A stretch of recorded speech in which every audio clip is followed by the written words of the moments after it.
It was a hot afternoon in Abuja. The streets were buzzing with life. Arabella, a young woman in her mid-20s, stood at the corner of the street. She watched as people gathered around the old woman selling moi moi from her wooden cart. Everyone called her Mama T. No one knew her real name. Mama T's moi moi was famous in the area. It was soft, spicy, and filled with fish and egg. People came from far to buy from her. Arabella had eaten it before, but something about Mama T always made her uneasy. Maybe it was the way her eyes darted around, or how she rarely spoke to anyone except to give the exact change. But what bothered Arabella the most was how dogs acted around Mama T. Every day, when Mama T wheeled her cart down the street, the neighborhood dogs would go wild. They barked like mad, pulling at their chains or pacing behind gates. Even stray dogs stayed far but barked until she was gone. Why do the dogs hate her so much? Arabella asked her friend David one day. David shrugged. Dogs bark at everything, he said. Besides, her moi moi is good. Who cares? Arabella let it go, but deep down, she felt something wasn't right. One evening, Arabella sat outside her small house. The sun had set, and the streets were quiet. She could hear distant sounds of cars and generators. Suddenly, a dog's bark echoed nearby. It was loud and frantic. Arabella walked to her gate and peered outside. In the faint glow of a streetlight, she saw Mama T wheeling her cart. A stray dog stood in her path, growling and barking. Mama T stopped, staring at the dog with cold eyes. Then something strange happened. Mama T whispered something under her breath. Arabella couldn't hear it clearly, but it sent a chill down her spine. The dog whimpered, tucked its tail, and ran off into the darkness. Mama T looked around, her face expressionless, and kept walking. Arabella closed her gate quickly. The next day, she told David what she saw. Mama T whispered something, and the dog ran away, she said. David laughed. Maybe she told it to shut up. Don't overthink it. But Arabella couldn't stop thinking about it. One night, Arabella decided to follow Mama T. She didn't know why, but she felt like she needed to. She dressed in dark clothes and waited near her house. Around 10 p.m., she heard the squeaky wheels of Mama T's cart.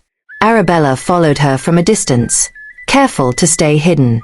Mama T walked through narrow streets, past closed shops and dark alleys. Finally, she stopped in front of an abandoned house. The windows were broken, and weeds grew everywhere. Mama T pushed her cart inside. Arabella hesitated. Her heart was racing, but curiosity won. She crept closer and peered through a crack in the door. Inside, she saw something that made her gasp. Mama T was not alone. Inside the abandoned house, Arabella saw Mama T standing near her cart. Around her were three figures, shrouded in shadows. Their faces were hard to see, but their movements were strange, jerky, like puppets being controlled by invisible strings. Mama T opened the lid of her moi moi pot. Instead of steam rising, a dark, thick mist spilled out, curling around her feet. One of the figures leaned forward and reached into the pot. It pulled out a piece of moi moi and stuffed it into its mouth. The chewing noises were wet and unsettling. Arabella's hand flew to her mouth to stop herself from screaming. Mama T began to speak. Her voice was low and raspy, nothing like the cheerful woman she pretended to be during the day. The offering is ready. Soon, they will not resist. Soon, more will come. The figures nodded in unison, their heads jerking unnaturally. Arabella's stomach churned as she watched. What offering? What was Mama T talking about? Suddenly, one of the figures turned its head sharply toward the door. Arabella ducked down, her heart pounding. She waited, holding her breath, but no one came out. The next morning, Arabella couldn't focus on anything. Her hands trembled as she tried to drink her tea. The images from last night haunted her. Mama T, the figures, the dark mist. She decided to confront David. David, something is wrong with Mama T, she said. gripping his arm. I followed her last night. She went into that abandoned house on Market Road. There were people with her. They weren't normal. David frowned. Arabella, you need to stop this. You're scaring yourself. I'm serious, she snapped. There's something in that moi moi. You shouldn't eat it anymore. But David only laughed. You've watched too many movies. Relax, okay. Arabella felt frustrated, but she couldn't force him to believe her. That evening, Arabella stayed home, determined to avoid MoiMoi's cart. But as the sun set, she heard the sound of dogs barking again. It was louder this time, more desperate. She peered out her window and saw something that made her blood run cold. A group of dogs had surrounded MoiMoi. They snarled and snapped, refusing to let her pass. MoiMoi stood still, her face calm.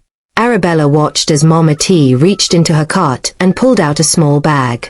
She opened it and scattered a handful of something on the ground. The dogs stopped barking instantly. They sniffed the ground, then backed away, whimpering. Some ran off, while others lay down as if too tired to move. Arabella couldn't take it anymore. She grabbed her phone and dialed David. Come to my house. Now, she said. When David arrived, Arabella dragged him outside. She pointed to the spot where the dogs had been. They surrounded her.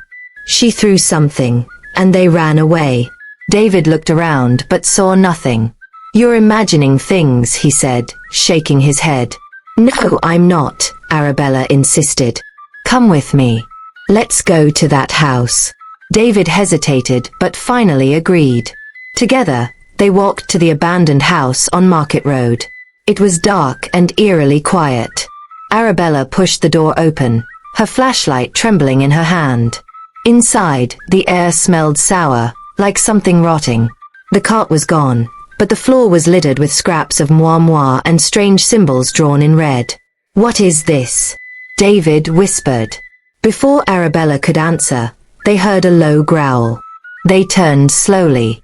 In the corner of the room, a pair of glowing yellow eyes stared at them. Arabella froze. The glowing yellow eyes didn't blink. The growl deepened, echoing off the walls. David grabbed her arm, whispering, "Let's get out of here." Before they could move, the figure stepped into the light. It wasn't a dog. It was one of the shadowy figures Arabella had seen the night before. Its skin was pale and stretched tightly over its bones. Its mouth hung open, revealing sharp, jagged teeth. Arabella's flashlight flickered. She felt her knees buckle, but David pulled her back. "Run," he shouted. They bolted out of the house, slamming the door behind them. The growl followed, now louder, angrier. Arabella didn't look back. She and David didn't stop running until they were back at her house, gasping for air. "We need to tell someone," Arabella said between breaths. "The police, someone." "No," David interrupted. "What are we going to tell them? That an old woman selling moi moi is working with monsters? They'll think we're crazy." Arabella knew he was right, but she couldn't just let it go. The next day, Arabella tried to act normal. She avoided the corner where MoiMoi sold her moi moi, but something had changed. The dogs were quieter, and fewer people were buying from MoiMoi. Later that evening, David showed up at her door. His face was pale, his hands trembling. "What's wrong?" Arabella asked. It's my neighbor," David stammered. "He bought moi moi this morning. Now he's sick. Really sick. He's hallucinating, talking about shadows following him." Arabella's stomach dropped. "It's the moi moi," she said. "I told you something was wrong with it." David nodded, his face grim. "We have to stop her." That night, Arabella and David returned to the abandoned house. They brought a camera, determined to get proof. This time, the door was locked, but Arabella found a broken window and climbed in. The room was empty, but the symbols on the floor were fresh, glowing faintly in the dark. The sour smell was stronger, making Arabella gag. David stayed by the window, too scared to go further. Arabella stepped carefully, her camera flashing as she took pictures. Suddenly, the door creaked open. MoiMoi stood there, her face calm but her eyes dark and unblinking. "You shouldn't be here," she said softly. Arabella's hand shook as she pointed the camera at MoiMoi. "What are you doing here? What's in your MoiMoi?" MoiMoi laughed, a low, chilling sound. "You wouldn't understand. But you'll find out soon enough." Before Arabella could react, the shadows in the room began to move. They twisted and stretched, forming shapes that looked almost human. David screamed, "Arabella, let's go." Arabella turned to run, but one of the shadows grabbed her ankle. It felt cold and heavy, pulling her down. She kicked and screamed, her camera falling to the ground. David jumped through the window and grabbed her arm, yanking her free. Together, they stumbled out of the house and ran until they couldn't breathe. The next morning, the abandoned house was gone. Not burned or destroyed, just gone, as if it had never been there. MoiMoi's cart was missing too. Arabella and David told a few people what they had seen, but no one believed them. The dogs, however, stopped barking. They sat quietly on the streets, their eyes watching, as if waiting for something to return. Arabella couldn't shake the feeling that MoiMoi wasn't gone for good. Every night, she locked her doors and listened for the sound of a squeaky cartwheel. Because if MoiMoi came back, Arabella knew it wouldn't just be the dogs who noticed. Sometimes, the things we ignore or dismiss as ordinary can carry the darkest secrets. Trust your instincts, be cautious of what you consume, whether food or trust in people, and always pay attention to the world around you. The dogs barking weren't just a nuisance, they were a warning. We should never underestimate the unseen or dismiss the voices of nature trying to protect us. Thank you for watching. What did you learn from this story? What are your thoughts about the mysterious MoiMoi cellar?